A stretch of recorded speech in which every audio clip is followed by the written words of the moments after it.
నేను ఒకటే చెప్పాలనుకుంటున్నాను ఏంటంటే ఇప్పుడు ఒక అమ్మాయి బయటికి వచ్చింది అని అంటే కంపల్సరీ అమ్మాయి మీద నిందలు అనేది పడుతుంది. అది నేను తెలిసే నేను బయటకు వచ్చాను. ఎందుకు అనంటే అది ఇష్యూ ఇంకా చాలా సీరియస్ అయిపోయింది. ఎక్స్ట్రా సర్వీస్ చేయమని, ఫుల్ న్యూడ్ చేయమని చెప్పేసి చాలా ఫోర్స్ ఎక్కువైపోయింది. సో అది లాస్ట్ నేను ఏంటంటే లేదు నేను చెయ్యను అని ఖచ్చితంగా నేను కూర్చున్నాను అక్కడ. లేదు నేను చేయను అంటే చేయను. B2B వరకు మీరు ఫోర్స్ చేశారు, బ్లాక్మెయిల్ చేశారు, నేను దానికి ఒప్పుకున్నాను, చేశాను. బట్ ఇది చేయమంటే నేను చెయ్యను అని చెప్పేసి అని అన్నాను లాస్ట్ మూమెంట్ లో. అంటే ఇప్పుడు నా క్వశ్చన్ ఏంటంటే అది ఎప్పుడైతే మీరు ప్రెషర్ వాళ్ళకి మీ మీద ప్రెషర్ పెట్టారో మీరు అప్పుడు ఎందుకు మానేయలేదు? ఇప్పటిదాకా మీరు B2B చేసేసి తర్వాత ఫుల్ న్యూడ్ చేయమనే దాకా ఎందుకు తెచ్చుకున్నారు? అప్పుడే మానేసి ఉంటే అయిపోయేది కదా. అప్పుడే మీరు బయటకు వచ్చి ఉంటే ఇంకా ముందుగానే ప్రజలకు తెలిసేది కదా. ఎందుకు మీరు ఆ టైంలోనే ఎందుకు ఆ డెసిషన్ తీసుకోలేదు? ఇప్పుడు ఎందుకు డెసిషన్ తీసుకోవాల్సి వచ్చింది? యాక్చువల్ ఏంటంటే ఫస్ట్ ఆఫ్ ఆల్ ఎవరికైనా బ్లాక్మెయిలింగ్ ఇలా చెప్తాము, బయట ప్రచారం చేస్తాము అని అంటే నార్మల్ అమ్మాయిలకి ఎవరికైనా భయం ఉంటుంది. అండ్ దట్ ఏంటంటే నేను ఒక సింగిల్ పేరెంట్ని. అండ్ మీరు తప్పు చేయనప్పుడు భయం ఎందుకు పడతారు? మీరు సింగిల్ పేరెంట్ అయినా కూడా మీరు అప్పటి వరకు తప్పు చేయలేదు కదా. బ్లాక్మెయిల్ చేస్తున్నారంటే మీరు తప్పు చేయనప్పుడు చేస్తే చేసుకోండి, నేను కంప్లైంట్ ఇస్తాను, ఎందుకు మీరు మాట్లాడలేదు? కంప్లైంట్ ఎందుకు ఇవ్వడానికి కారణం కూడా నేను చెప్తాను మీకు. ఆల్మోస్ట్ నేను చెప్పాను, ఇంటర్వ్యూస్ లో చెప్పాను. వాళ్ళు ఒకటే వర్డ్ యూజ్ చేస్తున్నారు, ఎవరు మామూలు వాళ్ళకి వెళ్ళిపోతుంది, నువ్వు ఎక్కడికి వెళ్ళినా ప్రయోజనం ఉండదు అని చెప్పేసి అది కూడా చెప్పారు వాళ్ళు. మాట్లాడితే అదే మాట మాట్లాడతారు. సో ఇప్పుడు నార్మల్ ఏ అమ్మాయి అయినా సరే బ్లాక్మెయిలింగ్ వల్ల ఏంటంటే టెన్షన్ పడతారు. అండ్ ఇంకోటి నార్మల్ పెళ్లిగాని అమ్మాయి అయితే నేను ఏం చేయలేదు కాబట్టి నేను బయట చెప్తాను అని అనుకోవచ్చు, కాదని నేను అనట్లేదు, అలా కూడా ఛాన్స్ ఉంది. బట్ ఏంటంటే నా సిచ్యువేషన్ కొంచెం డిఫరెంట్. ఏంటంటే నేను ఇప్పుడు సింగిల్ పేరెంట్ని, హస్బెండ్ ని రీసెంట్ గా నాది డివోర్స్ నడుస్తుంది ఆల్రెడీ. సో ఇప్పుడు ఏంటి అని అంటే ఆల్రెడీ డివోర్స్ నడుస్తుంది, హస్బెండ్ వదిలేసింది అంటే ఇవి కూడా చేస్తుంది నిజమేనేమో అని చెప్పేసి ఒక థాట్ అనేది వాళ్ళకి ఆల్మోస్ట్ వచ్చేస్తుంది. వీళ్ళు చెప్పారు, అందుకే కదా నేను బయటకు వచ్చింది. ఇప్పుడు నేను బయటకు వచ్చి నేను ఇది ఇలా చేయమని నన్ను ఫోర్స్ చేస్తున్నారు అని చెప్పేసి చెప్పడం వల్ల నేను అది చేశానా? B2B నేను చెయ్యకపోయేదంటే, నేను ఒప్పుకునే దాన్ని కాకపోయేదంటే అసలు నేను B2B వర్క్ చేసినా అని కూడా నేను చెప్పేదాన్ని కాదు కదా. ఇప్పుడు ఇది చేయడం వల్ల ఇప్పుడు బయటకు వచ్చడం వల్ల మీకు 3 పిల్లలు అని చెప్తున్నారు. ఇప్పుడు వాళ్ళ భవిష్యత్ ఏంది? ఈ ఒక పని వల్ల మీరు డబ్బులు సరిపోలేదు అనుకుంటే ఇంకే పనైనా చేసుకోవాల్సింది, సరిపోలేదంటే ఆ ఉన్న దాంట్లో సరిపెట్టుకోవాల్సింది. ఇప్పుడు ఈ పని చేయడం వల్ల మీ పరిస్థితే కాకుండా మీ 3 పిల్లల పరిస్థితిని కూడా మీరు ఎటు కాకుండా చేసిండ్రు. ఇప్పుడు వాళ్ళు ఏం ఆన్సర్ చెప్తారు? మీరు ఏదో ఒక రోజు అయితే మిమ్మల్ని క్వశ్చన్ అడుగుతారు కదా, అప్పుడు మీరు ఏం ఆన్సర్ చెప్తారు? అవును, నన్ను క్వశ్చన్ చేస్తారు, నువ్వు ఎందుకు వెళ్ళావు అని చెప్పేసి. అంటే ఒకటే క్వశ్చన్, నేను నార్మల్గా ఎవరినన్నా అడగాలనుకుంటున్నాను ఈ క్వశ్చన్. సరే ఒక అమ్మాయి తెలియక వెళ్ళింది, తెలిసిన తర్వాత ఇలా సిచ్యువేషన్స్ అనేది ఫేస్ అయింది, ఓకేనా, సిచ్యువేషన్స్ ఫేస్ అయింది. కాకపోతే ఆ సిచ్యువేషన్ ఇంకా ఇంకా ఇంకా దిగజారిపోకూడదు అని చెప్పేసి ఒక అమ్మాయి అందులో నుంచి బయటికి వస్తుంది. అంటే ఇట్లాంటి సోర్స్ చూసుకోవాలా? ప్రతి అమ్మాయి డబ్బులు లేకపోతే పిల్లలు ఉండి సింగిల్ పేరెంట్ ఉంటే ఇలాంటిదే సోర్స్ చూసుకోవాలి, income source. One thing, single parent ఉంది కదా ఇలాంటి సోర్సే చూసుకోవాలని చెప్పి నేను చెప్పట్లేదు. ఫస్ట్ వెళ్ళే వాళ్ళకి ఎవరికి తెలియదు. ఇన్ కేస్ వాళ్ళకి తెలిసి వెళ్ళిందంటే అది వాళ్ళ తప్పు అవుతుంది, వాళ్ళ మిస్టేక్ అది అవుతుంది. బట్ తెలియక వెళ్ళి అందులో ఇరుక్కొని బ్లాక్మెయిలింగ్ కి గురయ్యి వాళ్ళు బయటికి రాలేక ఈ సిచ్యువేషన్ ని ఆ సిచ్యువేషన్ ని మనం పోల్చలేం. ఒకటే అని చెప్పి మనం చెప్పకూడదు కూడా, అది కరెక్ట్ కాదు. ఇన్ని రోజులు రాకపోవడానికి కారణం కూడా అదే. ఇప్పుడు క్వశ్చనింగ్ వచ్చింది కదా, అప్పుడే ఎందుకు రాలేదు, ఇప్పుడు ఎందుకు వచ్చారు, ఇప్పుడు నింద పడట్లేదా అని చెప్పేసి అదే ఆలోచనతోని ఇన్ని రోజులు రాలేదు బయటికి.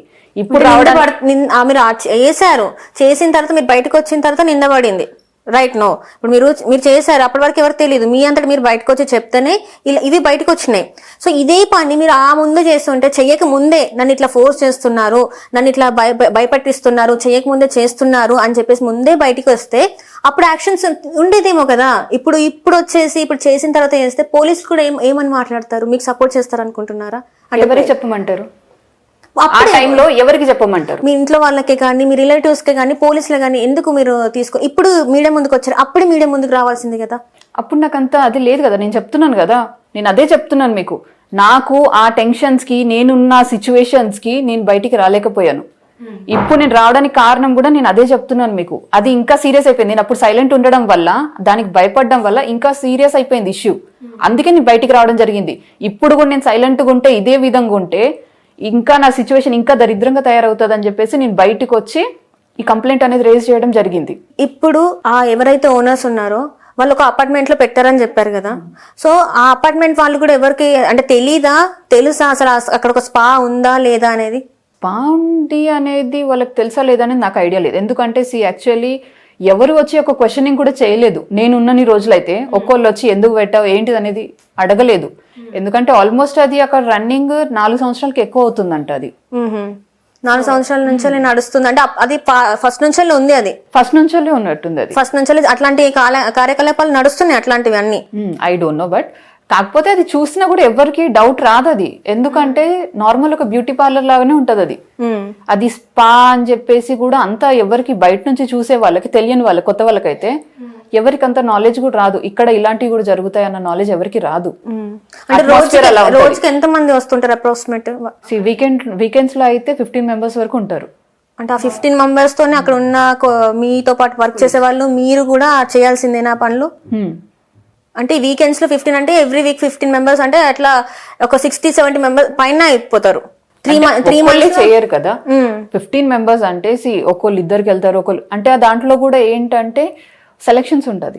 ఓకే, సెలక్షన్స్ ఉంటాయి అందులో. అంటే వాళ్ళే వచ్చేసి పలానా అమ్మాయి కావాలి అని చెప్పేసి మాట్లాడుకుంటారు. ఒకవేళ మీరు అప్పుడు ఒప్పుకోకపోతే అబ్యూసివ్ లాంగ్వేజ్ ఉంటది, ఫోర్స్ ఉంటది తన దగ్గర నుంచి. సంగీత రెడ్డి అని చెప్పేసి అక్కడ మేనేజ్మెంట్ తను చూసుకుంటది, తన దగ్గర నుంచి ఫోర్స్ ఉంటది. ఈ ఫోర్స్ నాకు ఎక్కువ అవ్వడం వల్లనే, ఈ అబ్యూసివ్ లాంగ్వేజ్ నాకు ఎక్కువ అవడం వల్లనే నేను బయటికి రావడం జరిగింది. అంటే ఇన్ కేస్ ఆ ఫోర్స్ కనుక ఆ అబ్యూజింగ్ లేకపోతే మీరు ఉండే వాళ్ళ ఇంకా అక్కడే సిచ్యువేషన్ అలా. ఇప్పుడు మీకు నచ్చిన పని మిమ్మల్ని చెయ్యమంటున్నారు అని అంటే ఆర్గ్యుమెంట్స్ ఉండవు, మీకు ఈ లాంగ్వేజెస్ మీ దగ్గర ఉండవు. మీకు నచ్చని పనిని చేయమంటున్నారు అని అన్నప్పుడే ఏంటంటే ఒక ఓపిక అనేది ఒక స్టేజ్ వరకు ఉంటుంది. ఆ ఓపిక నశించిపోయి లేదు నేను ఖచ్చితంగా చెయ్యను అని కూర్చున్నప్పుడే సిచ్యువేషన్ ఇక్కడ వరకు వచ్చింది. అంటే ఇప్పుడు ఆ సంగీత రెడ్డి మీద మీరు కేసు ఫైల్ చేశారా? ఎవరైతే ఉంది ఆల్రెడీ ఫైల్ చేశాను నేను. ఫైల్ చేశారు. సో పోలీసులు ఎలాంటి రియాక్షన్ అంటే యాక్షన్ తీసుకుంటున్నారు తన పైన? యాక్షన్ అనేది ఏం తీసుకున్నారు అనేది ఇప్పటి వరకు అయితే నాకేం తెలియలేదు. సో ఈ స్టేట్మెంట్ అయితే నేను మొన్న మండే ఇచ్చేసి వచ్చాను. స్టేట్మెంట్ కోసం నన్ను పిలిచారు, నేను స్టేట్మెంట్ ఇచ్చేసి వచ్చాను. ఆ రోజు వాళ్ళని పిలిపించారు, బట్ ఏం మాట్లాడారు ఏంటిది అనేది నాకు ఇప్పటి వరకు ఐడియా లేదు. కానీ ఇంకొక విషయం ఏంటంటే ఆ స్పా అనేది ఇంకా రన్ అవుతుంది, స్టిల్ రన్ అవుతుంది అది. అంటే వాళ్ళకి డబ్బులు ఇచ్చేసి నడిపిస్తున్నారా లేకపోతే ఏం చేస్తుంది? అంటే మీ వారికి అంటే మీరు 3 నెలలు చూసారు అక్కడ ఎలా ఉంటది ఏంటి అనేది. సో దాన్ని బట్టి మీరు ఏం చెప్పగలుగుతారు? అంటే డబ్బులు ఇచ్చి వాళ్ళు నడిపిస్తున్నారు అనుకుంటున్నారా? డబ్బుల మ్యాటర్ అని అంటే వాళ్ళైతే అంటున్నారు మేము మామూలు పడేస్తాము అది ఇదని అంటున్నారు. వాళ్ళ పాయింట్ ఆఫ్ వ్యూలో వాళ్ళు అదే మాట మాట్లాడారు ఇన్ని రోజుల వరకు. ఎవరేం చేయలేరు, ఎవరి దగ్గరికి వెళ్ళి చెప్పుకో ఇక లాంగ్వేజ్ అలా ఉంది వాళ్ళది. సో నేను ఈ క్వశ్చన్ కూడా వేయడం జరిగింది సిఐ గారిని, ఎస్ఐ గారిని. నేను అడిగాను, సార్ మీకంటే ఇలా మామూలు పడేస్తున్నారంట, అందుకే నేను ఇప్పటి వరకు రాలేదు మీ దగ్గరికి, ఎందుకంటే మీరు కూడా సపోర్ట్ చేయరు, మీకే మామూలు పడేస్తున్నారంటే మీరు ఏం సపోర్ట్ చేస్తారు నాకు అని చెప్పేసి క్వశ్చన్ వేశాను నేను ఆల్రెడీ. సార్ ఒకటే మాట అన్నారు, సిఐ సార్ అన్నారు, ఎస్ఐ సార్ అన్నారు, లేదమ్మా చూడండి ఇప్పుడు మా పేర్లు చెప్పుకొని ఎవరో ఒకరు వీళ్ళు అమౌంట్లు తీసుకుంటారు. ఎస్ఐ పేరు చెప్తారు, లేకపోతే కానిస్టేబుల్ పేరు ఎవరో ఒకళ్ళు చెప్తారు, చెప్పి ఇట్లా మామూలు తీసుకుండొచ్చు. కానీ అలా అని చెప్పి ప్రతి ఒక్క పోలీస్ డిపార్ట్మెంట్కి అయితే పేరు రాకూడదు కదమ్మా అని చెప్పేసి క్లారిటీ అనేది ఒకటి ఇచ్చారు వాళ్ళు నాకు ఆ రోజు. సో ఆ రోజు వాళ్ళతో మాట్లాడి ఆ క్లారిటీ నాకు రావడంతోనే నేను ఆ రోజు ఇది కేసు అనేది ఫైల్ చేశాను. ఇప్పుడు మరి సంగీత రెడ్డి ఆమె ఎట్లా ఉండేది అంటే ఆమె కూడా ఎవరైనా కస్టమర్ పిలిస్తే వెళ్ళిపోయేవారు? వెళ్తుంది, ఆమె కూడా అదే పని చేస్తుంది, వెళ్తుంది. ఆమె చేసి మిమ్మల్ని కూడా ఫోర్స్ చేస్తూ ఉంటది. సో మీకు ఎంత శాలరీ ఉండదు అక్కడ ఆ పనులు చేస్తున్నందుకు? మంత్లీ శాలరీ అని అంటే ఉండదు ఇక్కడ. ఇదేంటంటే టిప్స్ వైస్ లో ఉంటుంది. మంత్లీ శాలరీ కావాలంటే మంత్లీ శాలరీ కూడా ఇస్తామని అంటారు, 25 to 30 ఉంటుంది అని అంటారు. బట్ మీరు మసాజ్ చేసే దాన్ని బట్టి అదేంటంటే టిప్స్ వైజ్ శాలరీ ఉంటుంది అని అంటారు. అంటే శాలరీ వచ్చేసి అలాగే 25,000. మీరు ఇట్లాంటి పనులు చేస్తే ఇంకా ఈ ముక్క మీకు ముందే చెప్పలేదా ఈ మాట? అంటే ఇది ఇట్లా ఉంటది సర్వీసెస్ గురించి ఏం చెప్పలేదు, ఓన్లీ మసాజ్ ఉంటుంది, బ్రీతింగ్ ఎక్సర్సైజ్ ఇవి ఉంటుంది అని చెప్పేసి చెప్పారు. సో అట్లా నేను జాయిన్ ఈ సర్వీస్ ఉంటుంది అని చెప్పేసి అంటే ఏఎంఐ జాయిన్ అవుతుంది ఇందులో. అంటే ఇప్పుడు మీరు కోర్స్ నేర్చుకోలేదు, బ్రీతింగ్ ఎక్సర్సైజ్ మీకు యోగా లాంటివి ఏమన్నా ఐడియా ఉన్నాయా? యోగా అంటే మనకి ఐడియా, ఇప్పుడు ఏ జాబ్ లో అయినా ఫ్రెషర్స్ కూడా అప్లై చేస్తారు. పర్ఫెక్ట్ గా వాళ్ళకి వచ్చి ఉంటేనే ప్రతి ఒక్క జాబ్లలో ఇది మన ఏంటంటారు ఎక్స్పీరియన్స్ ఉన్న వాళ్ళని తీసుకోరు, ఫ్రెషర్స్ ని కూడా తీసుకుంటారు, వాళ్ళు ట్రైనింగ్ ఇస్తారు, తర్వాత వాళ్ళకి జాబ్ అనేది ఉంటుంది. ప్రతి ఒక్క ఫీల్డ్ లో అలాగే ఉంది. ఇక్కడ కూడా నేను ఫస్ట్ చెప్పాను వాళ్ళకి, సార్ నేను టోటల్ ఫ్రెషర్, నాకు ఐడియా లేదు దాని గురించి అని చెప్పేసి చెప్పాను. సో వాళ్ళు ఏమన్నారు, పర్లేదమ్మా నువ్వు రా, మేము నేర్పిస్తాము అని చెప్పేసి అన్నారు. సంగీత రెడ్డి మాకు నేర్పించింది స్టార్టింగ్ ఎలా మసాజ్ చేయాలి, ఎలా మసాజ్ చేయాలి, ఏంటిది బ్రీతింగ్ ఎక్సర్సైజ్ ఏంటిది, ఎలా ఉంటుంది, ఎంతసేపు చేయాలి అని చెప్పేసి మసాజ్ చెప్పింది, చూపించింది కూడా. మసాజ్ ఇలా చేయాలి ఇలా క్లయింట్కి అని చెప్పేసి, ప్రెషర్ కావాలంటే ప్రెషర్ పెట్టాలి, లేకపోతే మీడియం ప్రెషర్ అంటే మీడియం, లేకపోతే నార్మల్ అంటే ఎలాగా, ఇవి నేర్పించింది కాబట్టే ఓకే పర్లేదు మసాజ్ ఇలా ఉంటుంది అని చెప్పి ఒక ఐడియా ఉండే నాకు. బట్ నార్మల్ గా ఒక 20 days దాకా కూడా లేడీస్ రావట్లేదు, ఓన్లీ జెంట్సే వస్తున్నారు అని అంటే జెంట్స్ కి సపరేట్ ఉంటారు. మామూలుగా మీరు చెప్పినట్టయితే సర్టిఫైడ్ దాంట్లో అయితే జెంట్స్ కి సపరేట్ జెంట్సే ఉంటారు, లేడీస్ కి సపరేట్ గా లేడీసే ఉంటారు. మీతో చేయించినప్పుడు మీరు ఫస్ట్ టైం సెకండ్ టైం ఎందుకు అడగలేదు? వాళ్ళు ఫస్టే చెప్పారు, అమ్మా ఇక్కడ లేడీస్ వర్క్ చేస్తారు, జెంట్స్ వచ్చినా చేయాలి, లేడీస్ వచ్చినా చేయాలి, ఇందులో తప్పు లేదు, మసాజ్ అనేది తప్పు అని చెప్పేసి చెప్పుకోకూడదు అని చెప్పేసి ఫస్టే అన్నారు వాళ్ళు. మసాజ్ నార్మల్ మసాజ్, ఇప్పుడు ఫిజియోథెరపీ అని అంటారు, ఓన్లీ లేడీస్ వెళ్ళి లేడీస్ కి చేస్తారా, జెంట్స్ ఉంటే చేయరా? ఫిజియోథెరపీ కాదు కదా, అది మెడికల్ కి సంబంధించింది కదా. నార్మల్ ఒక నార్మల్ మాట చెప్తున్నాను నేను.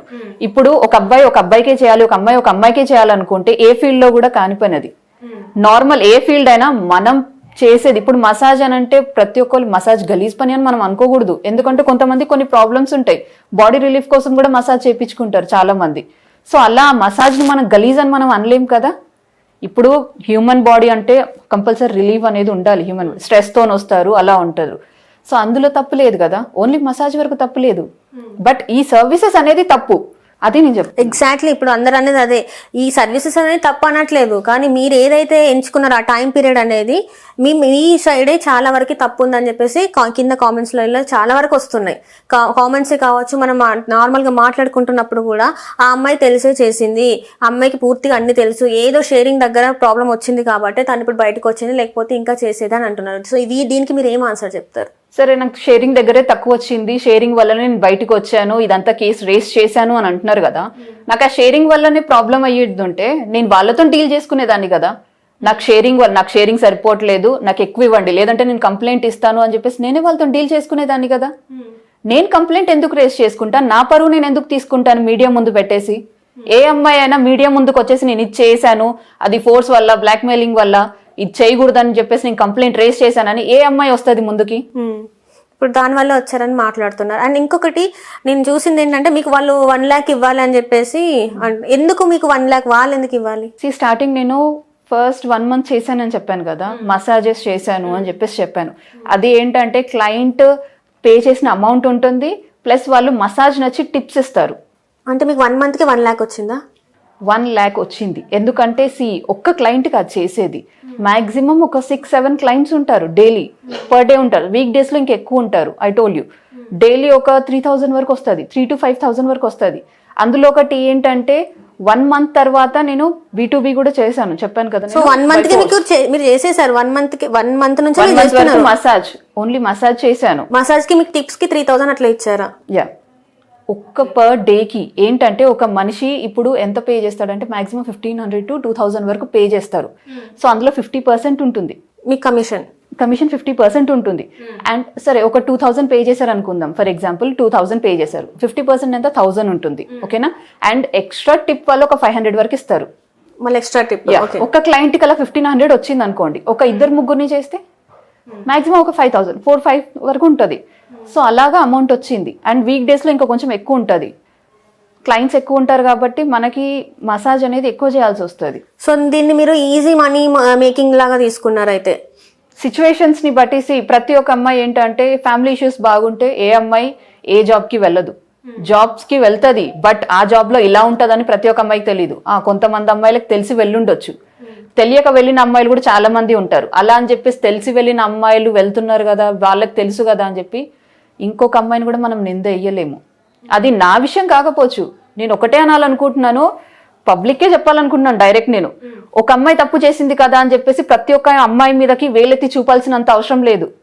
ఎందుకంటే ఇప్పుడు ఇన్ కేస్ వేరే అమ్మాయి తప్పు చేసింది, తెలిసి తప్పు చేసింది, రేపటి రోజున మీ ఇంట్లో ఒక అమ్మాయి వెళ్ళి తెలియకుండా అందులో ఇరుక్కుపోతుంది, అప్పుడు మీరు కూడా అదే మాట మాట్లాడతారా? మీరు తెలియకుండా ఇరుక్కపోలేదు కదా, తెలిసే ఇరుక్కపోయింది. ఇప్పుడు అదే, ఇప్పుడు B2B అన్నారు, ఫుల్ న్యూడ్ అన్నారు, మీకు తెలిసే కదా చేసింది, తెలియకుండా చేయలేదు కదా. ఇప్పుడు జనాలు మాట్లాడేది అదే అంటున్నారు కదా, మీకు B2B తెలిసి చేశారని మీ నోటితో మీరే ఒప్పుకుంటున్నారు. సో అట్లా ఒప్పుకున్నప్పుడు ఇది చేసినమ్మా అది చేయలేదని ఎంతవరకు నమ్మచ్చు? న్యూడ్ గా కూడా చేసింది, అన్ని సర్వీసెస్ చేసే ఉంటది, ఎక్కడ స్ట్రెస్ వల్ల ఇదే మాట్లాడుతున్నారు, ఎక్కడ చూసినా ఇదే మాట్లాడుతున్నారు. దీనికి క్లారిటీ నేను అదే చెప్పాను మీకు. B2B నేను ఎప్పుడు ఒప్పుకున్నాను? ఆఫ్టర్ 1 month నాకు 20 days తర్వాత నుంచి బిహేవియర్ చేంజ్ అయింది, వాళ్ళది ఫోర్సింగ్ అనేది స్టార్ట్ అయింది. అప్పటికి 1 month వరకు నేను ఒప్పుకోలేదు. ఆఫ్టర్ 1 month అది కూడా బ్లాక్ మెయిలింగ్ వల్ల, నువ్వు చెయ్యకపోయినా చేసావని ప్రచారం చేస్తాము అది ఇదని చెప్పడం వల్ల నేను ఒప్పుకోవాల్సి వచ్చిందని చెప్పేసి I gave a clarity. First డేనే నేను క్లారిటీ ఇచ్చాను ఈ విషయంలో. అండ్ మీరు నాకు ఒక్కటి అర్థం కాదు, ఇప్పుడు చెయ్యలేదు అని నేను ఇప్పుడు ఒకవేళ చేసి ఉన్నా కూడా నేను B2B కూడా చేయలేదు అని చెప్పేదాన్ని. నేను B2B వర్క్ ఎందుకు చేశానని నేను ఎందుకు ఒప్పుకుంటాను? ఇన్ కేస్ నేను ఫుల్ సర్వీస్ ఇవి చేసి ఉంటే B2B వర్క్ చేశాను అని ఒప్పుకోవాల్సిన అవసరం కూడా నాకు లేదు. నేను అది కూడా చేయలేదు, ఓన్లీ మసాజే చేశాను 3 months అని చెప్పి చెప్పొచ్చు నేను. నేను ఎందుకు చేయలేదు? మీరు ఎప్పుడు భయపడలేదా? అంటే ఇంత చేసిన వాళ్ళు రూమ్లలో కెమెరాస్ పెడతారు, తీసేసుకుంటారు అని చెప్పేసి మీకు అనిపించలేదా? షూట్ చేస్తారు కెమెరాస్. ఇప్పుడు ఇవాళ రేపు చిన్న చిన్న స్పై కెమెరాస్ ఉంటాయి, అది మనకు అందరికి తెలిసిందే. రూమ్ లో పెడతారు, చేస్తారు. దీనివల్ల ఇంకా ఎక్కువ నేను సఫర్ అవుతాను మీకు అనిపించలేదా? స్టార్టింగ్ ఏంటంటే నేను ఆల్రెడీ చెప్పాను మీకు, 1 month వరకు నేను ఓన్లీ మసాజ్ చేశాను. ఆఫ్టర్ దట్ B2B చేయాలన్న నాకు ఫోర్స్ వచ్చింది. ఓకేనా, ఫోర్స్ వచ్చింది, బ్లాక్మెయిలింగ్ స్టార్ట్ అయింది. తర్వాత నేను కంపల్సరీ చేయాల్సి వచ్చింది. ఆ బ్లాక్మెయిలింగ్ అనేది కంటిన్యూ అయింది. ఇప్పుడు నేను వీళ్ళు ఆల్రెడీ నన్ను బెదిరిస్తున్నారు కాబట్టి నేను చేశాను అని చెప్పాను మీకు, చెప్పాను. సో తర్వాత B2Bకి ఒప్పుకోవాల్సి వచ్చిందని చెప్పాను. ఆ బ్లాక్మెయిలింగ్ అనేది ఇంకా కంటిన్యూ అయింది. అది నేను ఒప్పుకున్నాను కదా అని చెప్పేసి ఫుల్ న్యూడ్ నువ్వు చేయాల్సిందే, ఎక్స్ట్రా సర్వీస్ నువ్వు చేయాల్సిందే. ఆ బ్లాక్మెయిలింగ్ కంటిన్యూ అవుతూ వచ్చింది. నా సిచ్యువేషన్ బాగాలేక నేను ఉన్న స్టేజ్కి నేనేంటంటే భయపడుకుంటూ ఉండాల్సి వచ్చింది ఆ సిచ్యువేషన్లో.